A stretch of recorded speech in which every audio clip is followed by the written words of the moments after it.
नमस्कार, स्वागत है आपका हमारे चैनल पर। आज हम बात करने वाले हैं हिंदू धर्म क्या है, अवधारणा और महत्व, इन सारी चीज़ों के बारे में आज हम बात करने वाले हैं। हिंदू धर्म को विश्व का सबसे प्राचीन धर्म माना जाता है। हिंदू शब्द की उत्पत्ति भारत की प्रमुख सभ्यता सिंधु घाटी सभ्यता, प्रमुख नदी सिंधु नदी तथा भारत के प्रहरी हिमालय के नाम से मिलाकर मानी जाती है। इस धर्म को सनातन और वैदिक धर्म भी कहा जाता है। जनसंख्या के मामले में हिंदू दुनिया का तीसरा सबसे बड़ा धर्म है, जिसके अनुयायी एशिया के कई देशों में अधिक संख्या में पाए जाते हैं, जैसे कि है नेपाल। भारत एक हिंदू बहुमूल्य देश है, इसलिए तो भारत को हिंदुस्तान कहा जाता है। तो हम आज बात करेंगे इस पे, हिंदू है क्या है हिंदू धर्म।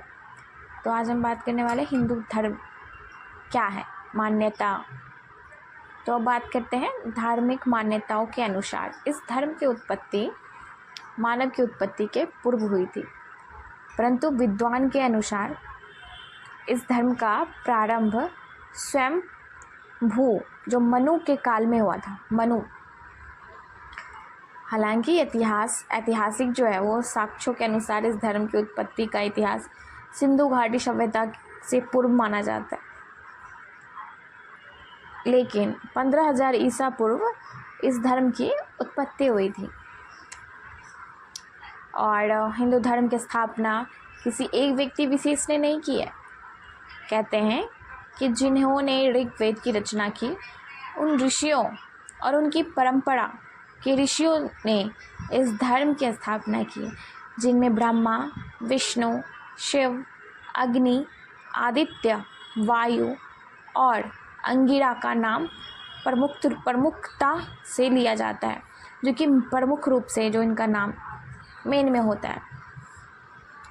इनके साथ ही सप्तऋषि का भी नाम लिया जाता है। ये जो आसमान में सप्तऋषि होते हैं, वो उनका भी नाम लिया जाता है। ब्रह्मा ईश्वर से सुनकर 1000 वर्ष पहले जिन्होंने वेद सुनाया, वही संस्थापक माने जाते हैं।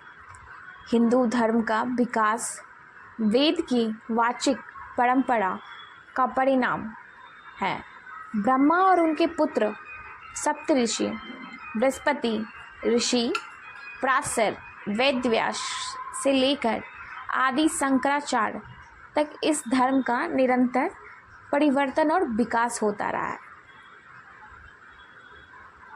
तो ऐसा है हमारा हिंदू धर्म। मनु काल के इस धर्म का प्रारंभ होता है। फिर व्यवस्था सहित अब तक में 7 मनुओं के काल में हिंदू धर्म की पुनः स्थापना का कार्य चलता रहा। जैसे श्री राम के काल में गुरु वशिष्ठ, विश्वामित्र, अत्रि जैसे ऋषियों ने इस धर्म को आगे बढ़ाया, और उन्हीं के नक्शे कदम पे हम लोग को अपना इस धर्म को आगे बढ़ाना है। फिर श्री कृष्ण, वेदव्यास और ऋषि पराशर ने इस धर्म को पुनः स्थापित किया। इसके बाद पतंजलि, शंकराचार्य, रामानंद, रामानुज, कबीर, रविदास, नानक, तुलसीदास, गोस्वामी, माधवाचार्य, महर्षि अरविंद, स्वामी प्रभुपदा, राजा राम मोहन राय, दयानंद सरस्वती, रामकृष्ण परमहंस, स्वामी विवेकानंद, स्वामी रामतीर्थ, राजगोपालाचार्य, श्री सर्वपल्ली राधाकृष्ण, श्री शर्मा आचार्य आदि ने इस धर्म का विकास में महत्वपूर्ण योगदान दिया। इनकी शाखाएं हैं ना बहुत जगह हैं। जैसे हिंदू धर्म का वट वृक्ष के सामने, जिसकी सैकड़ों शाखाएं हैं, जितनी शाखाएं उतने ही देवी देवता, भगवान और ऋषि और उन सभी देवताओं को मानने वाले लोगों की संख्या बहुत बड़ी है। सभी अंतर्विरोध होने के बावजूद भी सभी कुछ सिद्धांतों पर एकमत हैं। वैसे ही हिंदू धर्म में त्रिदेव को खास महत्व दिया गया है। ये त्रिदेव ब्रह्मा, विष्णु, महेश, मतलब ब्रह्मा को मानने वाले कम हैं, परंतु वैदिक समाज के लोग उन्हें मानते हैं। विष्णु और महेश अर्थात शंकर को मानने वाले दो वर्ग में बटे हैं।